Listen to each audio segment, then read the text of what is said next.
Әке, әзірше уақытша осында бұғытырмызшы, деген бір ауыз сөз Баймырза атаның жүрегіне найзадай қадалды.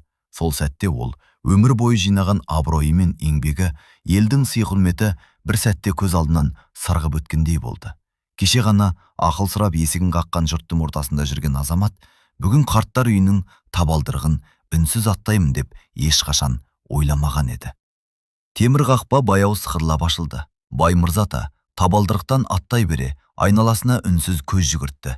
Іші тап-таза болғанымен, ауада біртүрлі мұңның иісі сезілетіндей еді. Қабырғалары ашық түске боялған дәліздің екі жағында ағаш орындықтар тізіліп тұр.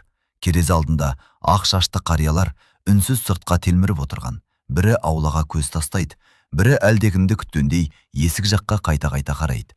Бірақ ешкімнің келмейтінін олар өздері де жақсы білетіндей. Дәліздің арғы жағынан баяу ғана келедидардың дауысы естіледі. Экран қосылып тұр, бірақ оны шын көңілімен қарап отырған жан жоқ.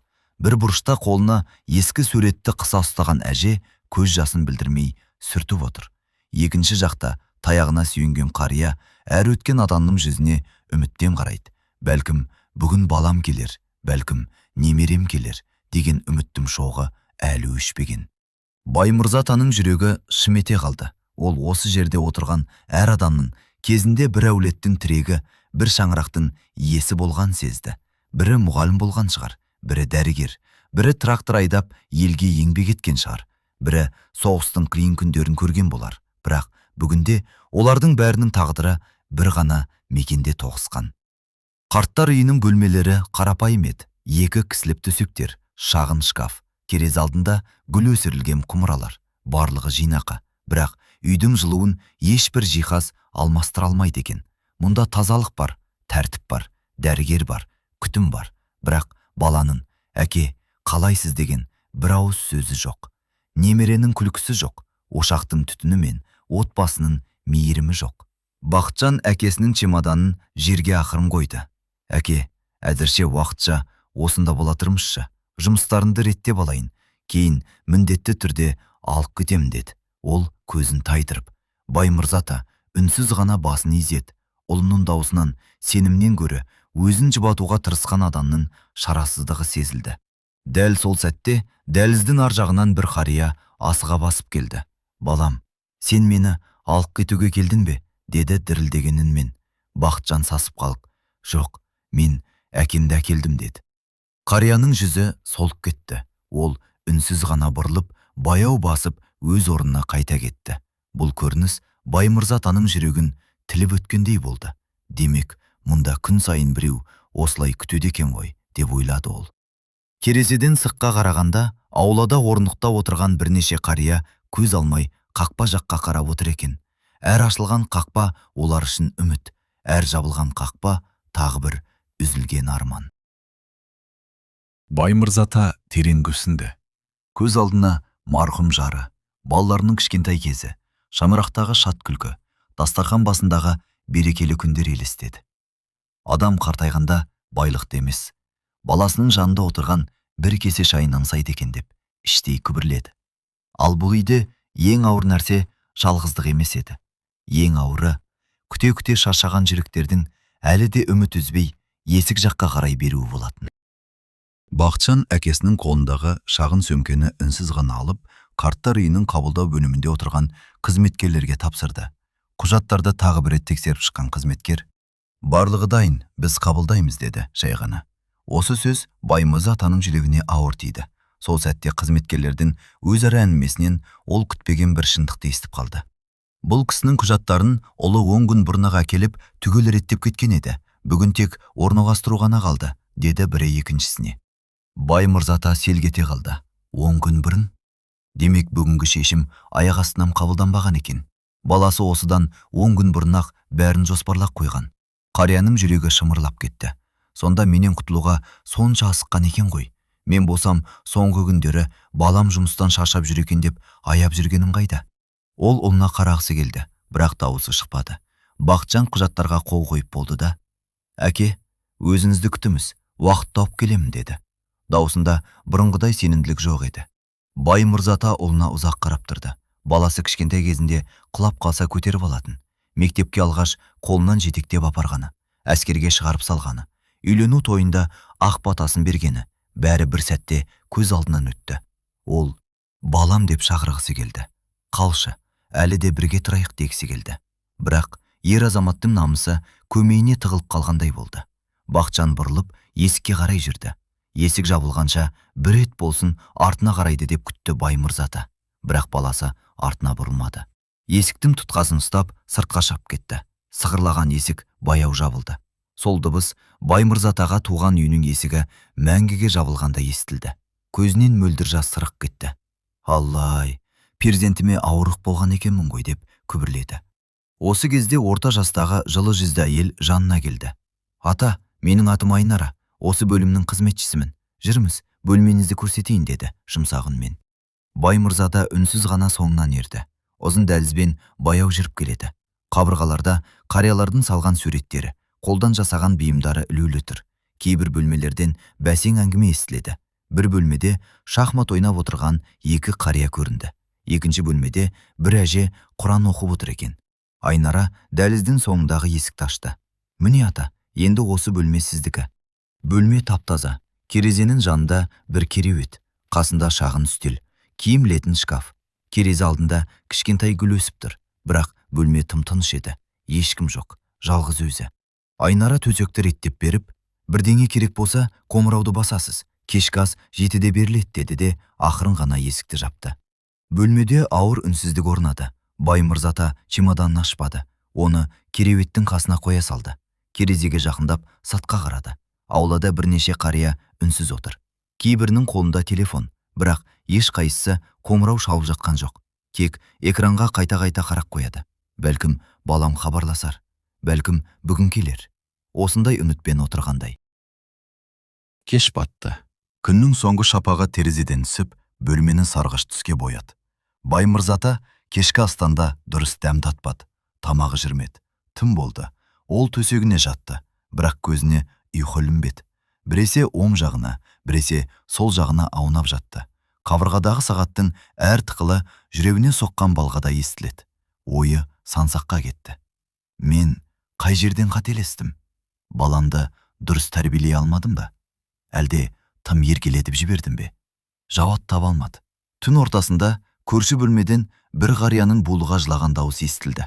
Артынша тағы бір әжейдің жөтелі шықты. Бұл үйде әр түннің өз мұңы бар екен. Әр бөлменің ішінде айтылмай қалған сағыныш, кешірілмеген өкініш, орындалмаған арман жатқандай. Баймырзата көзін жұмды, бірақ ұйықтай алмады. Ол туған үйінің иісін, немерелерінің күлкісін, дастархан басындағы ыстық шайды, марқұм жарының мейірімді жүзін сағынды. Сол түні оның жастығы алғаш рет көз жасына су болды. Тұңғышым аман болғанда, бүгін мен мұнда отырмас бедім. Баймырзата осы ойды сан рет қайталады. Жүрегін өртеген өкініш бір сәтке де басылар емес. Тұңғыш ұлы көзі тірі болғанда, әкесін ешқашан жалғыз қалдырмас еді деген сенім оның көңілінен кетпеді. Амал не, тағдыр оған басқа жолды жазды. Әлде кіші баламды тым еркелетіп жібердім де, не сұраса да жоқ демедім. Өзім жемесем де соған жегіздім. Өзім кимесем де соған кигіздім. Бар үмітімді соған арттым. Сонда қай жерден қателестім? Ол осы сұраққа қанша жауап іздесе де табамады. Бір кезде көзінің жасы өздігінен жастыққа тамып жатты. Таңға жақын ғана мазасыз ұйқыға кетті. Тық, тық. Есіктің ақырын қағылған дыбысынан оянып кетті. Ата, ояусыз ба? Таңғы асқа жүрміз, деді Айнараның жылы дауысы. Баймырзата көзін әрең ашты. Түнімен дұрыс ұйықтамағандықтан басы мең-зең болып тұр екен. Қазір қызым, деді баяу ғана. Бетін жуып, киімін түзеп, сыртқа шықты. Айнара күлімдеп күтіп тұр екен. Алғашқы күндер бәріне ауыр тиеді ата. Уайымдамаңыз, бірте-бірте үйреніп кетесіз, деді ол мейіріммен. Баймырзата үнсіз басын изеді. Екеуі асханаға қарай беттеді.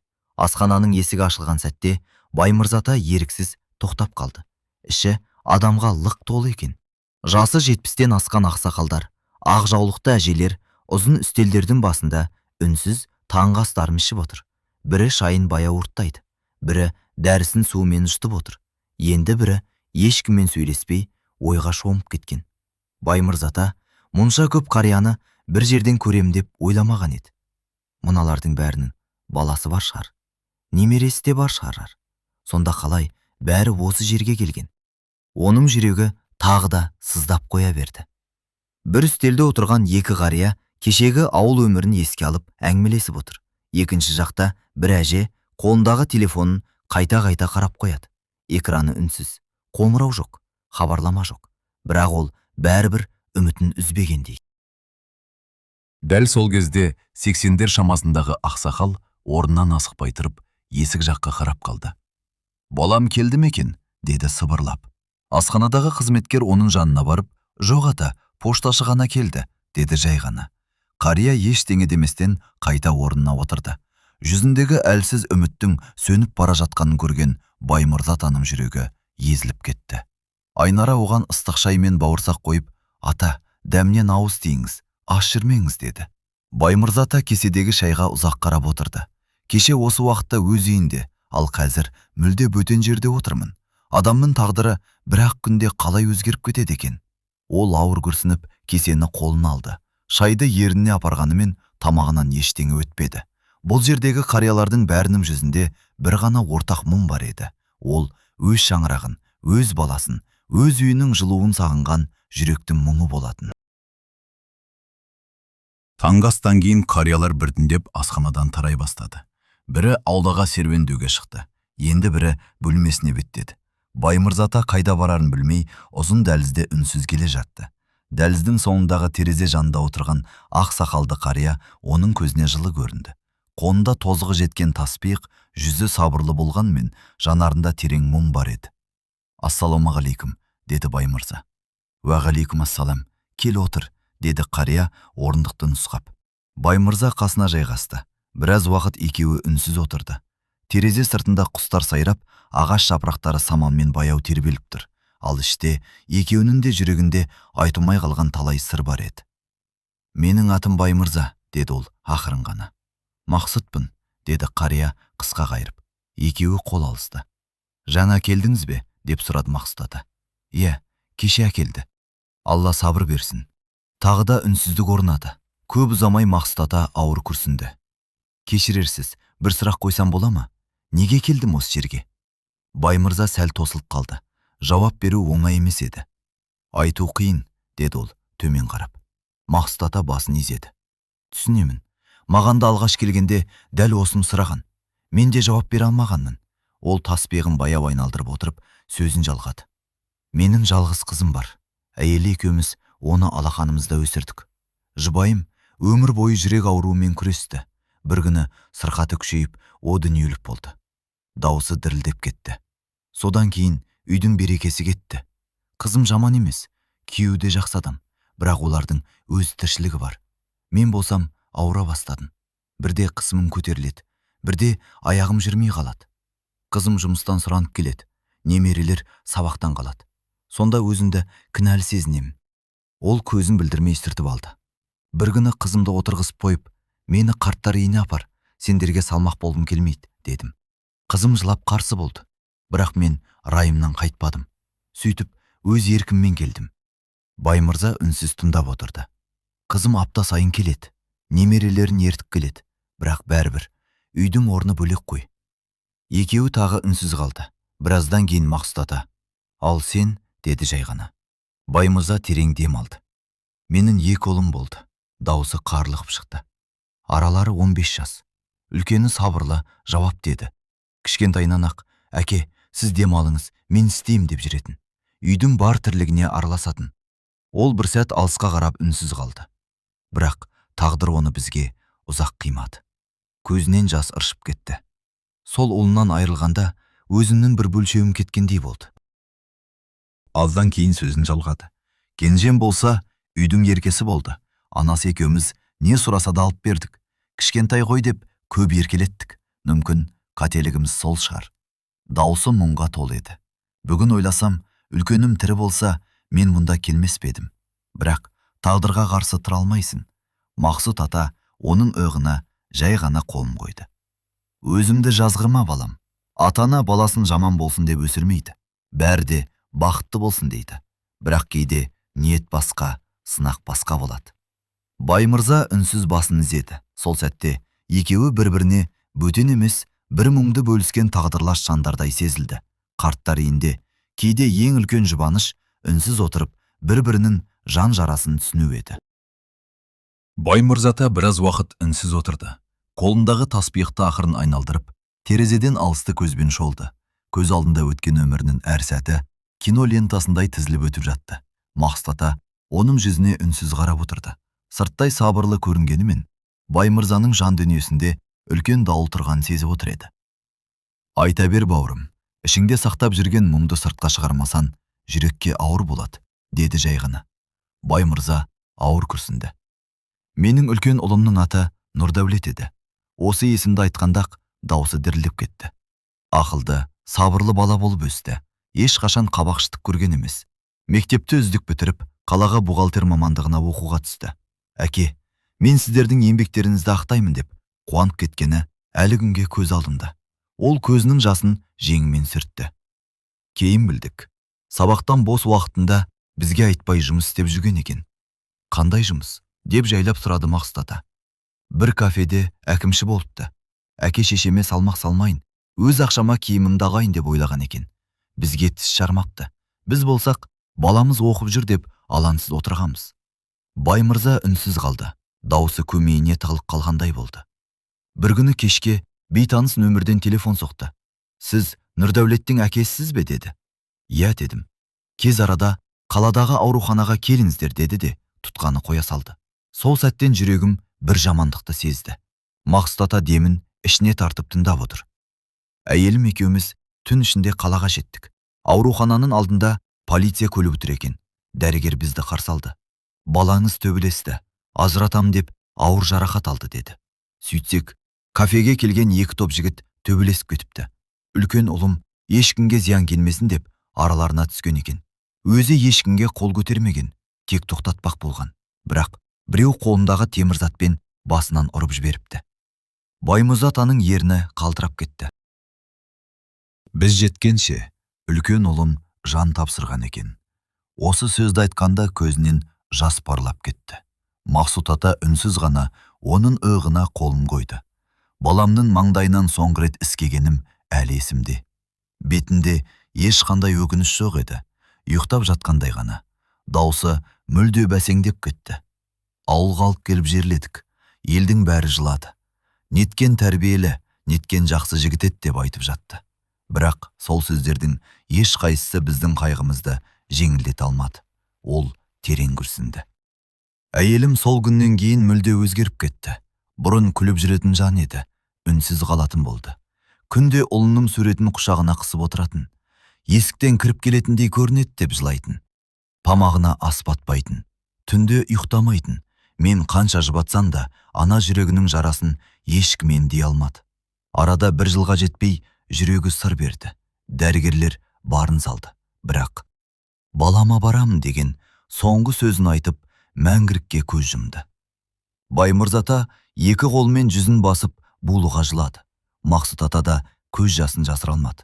Екеуі біраз уақыт үнсіз отырды. Сол үнсіздіктің өзі 100 сөзден де ауыр еді. Біраздан кейін Баймырза басын көтеріп, сол күннен кейін үйдің берекесі де, күлкісі де бірге кеткендей болды. Кенже ұлым ғана қалды. Бар мейірімімді соған төктім. Енді осы аман болсын деп, тым аяп, тым еркелетіп өсірдім. Бәлкім, бүгінгі тағдырыма сол қателігімде себеп болған шығар. Дәліздің терезесінен түскен күн сәулесі екі қарияның жүзін жақтандырып тұрды. Бірі ұлынан айырылған әке, бірі өмірдің талай сынын көрген қария. Екеуін жақындастырған бір ғана нәрсе бар еді. Ол жүректен кетпейтін перзентке деген сағыныш пен тағдырдың ауыр сынағы болатын. Баймырзата көзіне үйірілген жасты сүртіп, сөзін қайта жалғады. Мақсұт ата оның әр сөзін бөлмей, үнсіз тыңдап отыр. Кейде адамға ақыл айтқаннан гөрі үнсіз тыңдай білудің өзі үлкен демеу болады. Күндер өте берді, бірақ біздің шаңырақтан күлкі кетті деді Баймырзата ауыр күрсініп. Үйдің әр бұрышынан оның ізі көрінетіндей еді. Ол бір сәт үнсіз қалды. бір күні үйге ауылдағы таныс кісі келді. Ол үлкен ұлымның бірге оқыған досының әкесі екен. Шай үстінде отырып, біртүрлі именіп сөз бастады. Бай мырза, естіген құлақта жазық жоқ, бірақ саған бір әңгімені айтпасам болмай тұр. Жүрегім бірден су ете қалды. Айта берінім. Ол біраз үнсіз отырып, үлкен ұлымның артында баласы бар дейді. Осы сөзді естігенде қолымдағы кесе жерге түсіп кете жаздады. Не дедің? Мен де анық білмеймін. Қаладағы балалардан сондай әңгіме естідім. Рас өтірігін білмеймін, бірақ саған жеткізгенді дұрыс көрдім. Ол кеткеннен кейін түні бойы көзіле алмадым. Егер рас болса ше, менің немерем бар болса ше, неге біз ештеңе білмедік? Сан түрлі сұрақ миымды тесіп шықты. Таң атқанша кірпік қақпадым. Ертеңіне ешкімге ештеңе айтпастан қалаға жолға шықтым. Бар үмітім ұлымның ең жақын досы Айдос еді. Екеуі мектептен бастап бірге өсті. Университетте де қатар оқыды. Бір-бірінен сыр жасырмайтын. Айдос бірдеңе білетін шығар деп ойладым. Қаланы аралап жүріп, оның жұмыс орнын тауып бардым. Мені көргенде Айдос орнынан атып тұрды. Аға, сіз? Ол мені көрген бойда көзіне жас алды. Біз үнсіз құшақтастық. Ұлымнан айырғаннан кейін оны алғаш көруім еді. Мен оның иығынан ұстап: балам, саған бір өтінішпен келдім. Маған көмектес. Нұрдәулет туралы білетіннің бәрін жасырмай айтшы. Мен бір шындықтың соңына түсіп келдім дедім. Айдостың жүзі бірден өзгеріп кетті. Ол төмен қарап үнсіз қалды. Әңгімесін неден бастарын білмей, қиналғаны жүзінен анық көрініп тұр еді. Айдос ұзақ уақыт үнсіз отырды. Екі қолын бір-біріне айқастырып, төмен қараған күйі ауыр күрсінді. Көз алдына Нұрдәулетпен бірге өткізген студенттік күндер елестегендей болды. Аға, мен сізден кешірім сұраймын, деді даусы дірілдеп. Бай мырза атаның жүрегі дүрсілдеп кетті. Не болды балам? Айта ғой. Айдос көзіндегі жасты сүртіп алды. Иә, ондай жағдай болған. Бірақ оны сіздерге айтуға біздің батылымыз жетпеді. Нұрдәулеттің Асия деген топтас қызы болды. Екеуі бір-бірін шын сүйді. Бір аудиторияда оқыды, бірге дайындалды. Барлық студент олардың жарасында жұп екенін айтатын. Ол бір сәт үнсіз қалды. Нұрдәулет маған талай рет оқуымды бітірейін, жұмысқа тұрайын, сосын әке-шешемнен бата алып Асияға үйленемін деп айтатын. Болашаққа жоспарлары көп еді. Бай мырзата көзін жұмып тыңдап отыр. Бірақ тағдыр оған мүмкіндік бермеді. Айдостың үні бәсеңдеп кетті. Нұрдәулет қайтыс болғаннан кейін біз бәріміз есеңгіреп қалдық. Біраз уақыттан соң Асияның аяғы ауыр екенін естідік. Бай мырзатаның жүрегі тарс ете қалды. Сонда менің ұлым білген жоқ па? Жоқ аға, ол білмеді. Асия да үлгермеген екен. Айтпақшы болып жүрген, бірақ бәрі кеш болды. Айдос басын төмен салды. Біз де қателестік. Сіздерге бірден айтуымыз керек еді. Бірақ Асияның жағдайын көріп, не істерімізді білмедік. Ол күндер жылап жүрді. Өз-өзіне келе алмады. Қазір қайда? Деді Бай мырзата асыға. Жүрміз, бірге барайық. Көп ұзамай екеуі қала шетіндегі шағын үйдің алдына келді. Айдос есікті жайлап қақты. Бірнеше секундтан кейін есік ашылды. Есіктің алдында жүзі сынық, көзі мұңға толы жас келіншек тұр екен. Айдосты көрген бойда. Келіңіздер, деді жай ғана. Бірақ Бай мырзатаны көргенде өңі қашып кетті. Қолы қалтырап, табалдырыққа сүйеніп қалды. Ата, деді сыбырлап. Ол бірден көз жасына ерік берді. Кешіріңізші, мені кешіріңізші. Бай мырзата үнсіз ғана қарап тұр. Асия екі қолмен жүзін жауып: біз дұрыс әрекет жасамадық. Үйленбей жатып жақындаспауымыз керек еді. Бұл біздің қателігіміз болды. Бірақ бір нәрсені біліңізші ата. Мен Нұрдәулетті шын сүйдім. Ол да мені шын сүйді. Біз бір-бірімізге адал едік. Болашағымызды бірге елестететінбіз. Осындай қайғы болады деп ешқашан ойлаған жоқпыз. Ол булыға жылап жіберді. Оның қайтыс болғанын естіген күні менің де өмірім тоқтап қалғандай болды. Сол кезде ғана құрсағымда оның аманаты бар екенін білдім. Бөлмені үнсіздік басты. Көп адам маған: баланы дүниеге әкелме, жассың, өмірің алда, деді. Асия көз жасын сүртіп сөзін жалғады. Бірақ мен келіспедім. Бұл сәби Нұрдәулеттен қалған жалғыз тұяқ екенін білдім. Мен одан ешқашан бас тартпадым. Қандай қиындық көрсем де, баламды дүниеге әкелем деп өзіме стрет бердім. Ол көрші бөлмеге барып, ақ бесікте ұйықтап жатқан сәбиді ақырын көтеріп әкелді. Баланы құшағына қысып, ұв тудым. Атын Ислам қойдым. Өйткені әкесі де иманды, жүрегі таза жан еді. Баласы да сондай азамат болсын деп тіледім. Баймырзата бесіктегі сәбиге ұзақ қарап қалды. Кішкентай ғана сәби бейғам ұйықтап жатыр екен. Сол сәтте қарияным жүрегінде көптен бері сөнген үміттім кішкентай шырағы қайта жанғандай болды. Баймырзата ақырын ғана бесікке жақындады. Ұйықтап жатқан сәбидің кішкентай алақанын саусағымен сипап еді. Сәби еріксіз атасының саусағын қыса ұстап қалды. Сол сәтте Баймырза атаның жүрегі елжіреп кетті. Көзінен мөлдір жас үзіліп түсті. Қараш, дән Нұрдәулетімнің сәби кезіндегі қолы ғой, деп күбірледі. Асия үнсіз жылап тұрды. Баймырзата сәбидің маңдайынан ақырын иіскеп: «Айналайын қарағым, сен әкеңнің артында қалған жалғыз тұяқ екенсің ғой», деді. Ол қалтасынан ақ орамалын шығарып, көз жасын сүртті. Сол күні ұзақ отырып әңгімелесті. Асия басынан өткеннің бәрін жасырмай айтып берді. Баймырзата еш кінәлаған жоқ. Керісінше: «Қызым, болған іске болаттай беріп болу керек. Ең бастысы, мына баланы аман өсір. Бұл енді жалғыз сенің ғана емес, біздің де аманатымыз», деді. Асия еңкілдеп жылап: «Ата, мен сіздерден қорықтым. Мені қабылдамай қояма деп ойладым. Сондықтан ешкімнің мазасын алмадым», деді. «Жоқ, қызым, қателік адам баласында болады, бірақ баланың еш жазығы жоқ.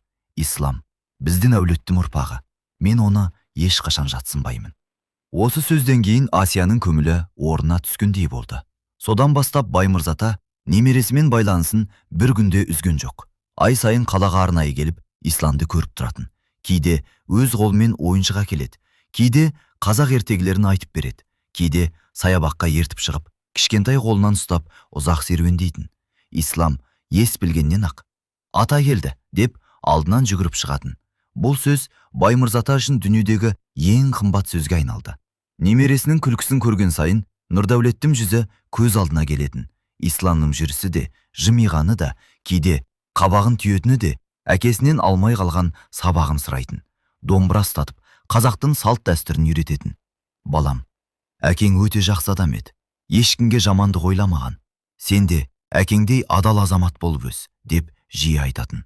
Ислам болса, атасының әр сөзін мұқият тыңдайтын. Баймырзата үшін өмірдің бар жұбанышы осы немересі болды. Ұлынан айырылған жүрегінің жарасы толық жазылмаса да, Ислам сол жараның бетіне жағылған мейірімнің шипасындай еді.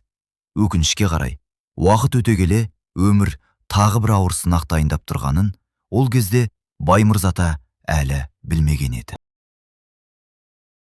Сомдар бірінің артынан бірі өте берді. Ислам ержетіп мектеп табалдырығын аттады. Баймырза ата немересін көрген сайын көңілі жайланып, өмірге деген үміті қайта оянатын. Олынан айырылған қайғының орнын ешкім баса алмағанымен, немересінің күлкісі жаралы жүрегіне жұбаныш болатын. Ал кенже ұлы да есейіп, оқуын аяқтап жұмысқа орналасты. Көп ұзамай: «Әке, үйленетін қызымды алып келейін, батамды беріңіз», деді. Баймырзата қуанып кетті. «Балам, бақытты бол, ырыс қонған шаңырақ болсын», деп ақ батасын берді. Той өтті.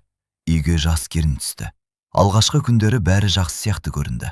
Баймырзата келініне ауыр сөз айтпады. Үйдің үлкен екенін алға тартпады.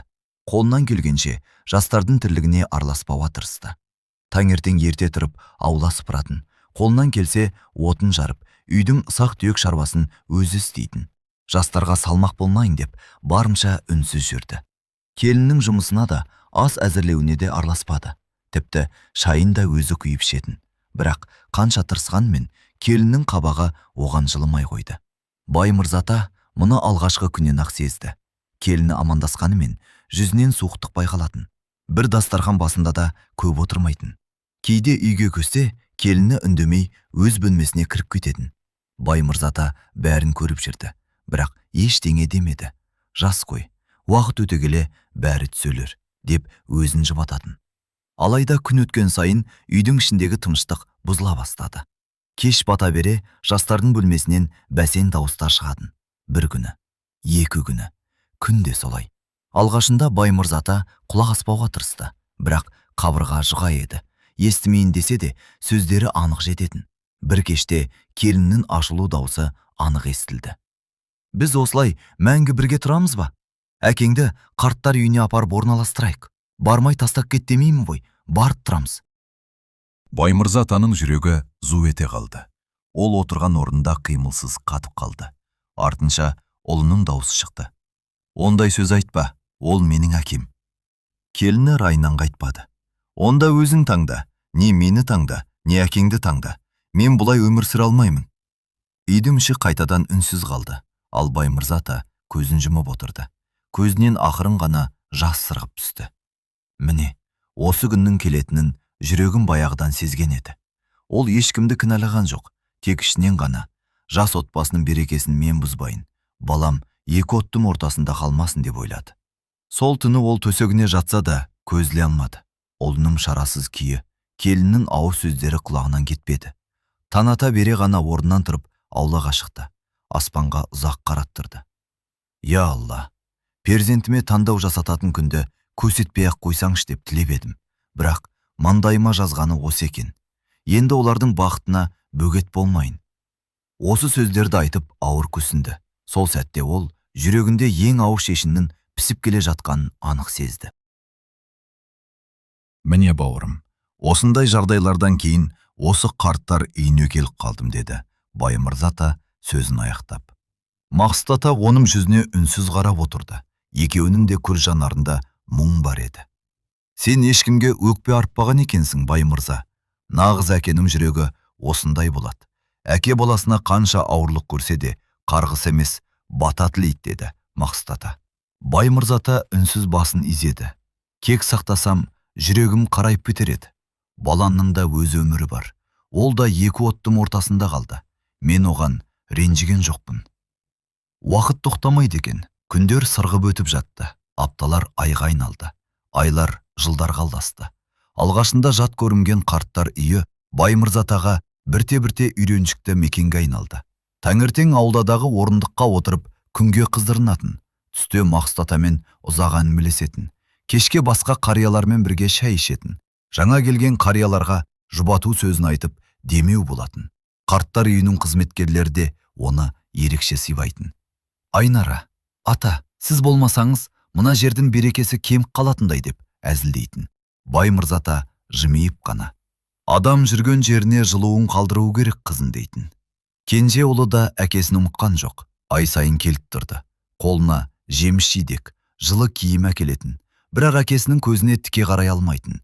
Ішіндегі кінәсі жанын жейтін.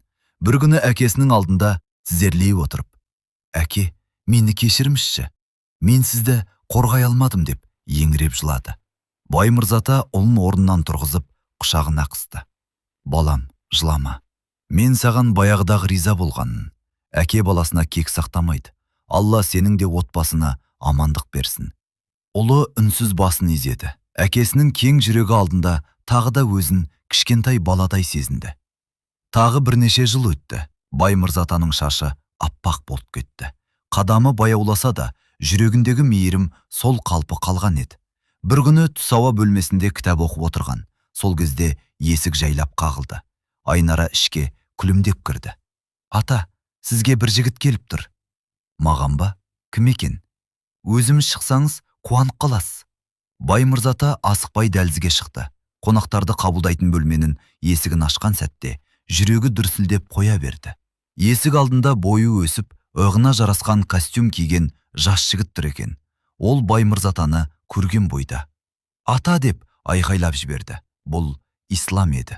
Баймырза ата бір сәтке сене алмай қалды. Келесі сәтте екеуі бір-біріне қарай ұмтылып құшақтаса кетті. Қарттың дірілдеген қолдары немересінің арқасынан сипап тұр. Айналайын, исламым. Екеуі де үнсіз жылады. Бөлмеде тұрған Айнара да көз жасын тыя алмады. Ислам атасының қолын жібермей, ата, мен сізді күнде күттім, күнде сағындым. Даусын дек кірілдеп шықты. Сіз неге келмей кеттіңіз деп күнде ойлайтынмын. Анамнан қайта-қайта сұрай бердім. Ақыры рұқсатын алып, сізді іздеп шықтым. Ол керең дем алды. Сіздің қарттар үйінде тұратыныңызды естігенде төбемнен жай түскендей болды. Мен бұған сенбедім.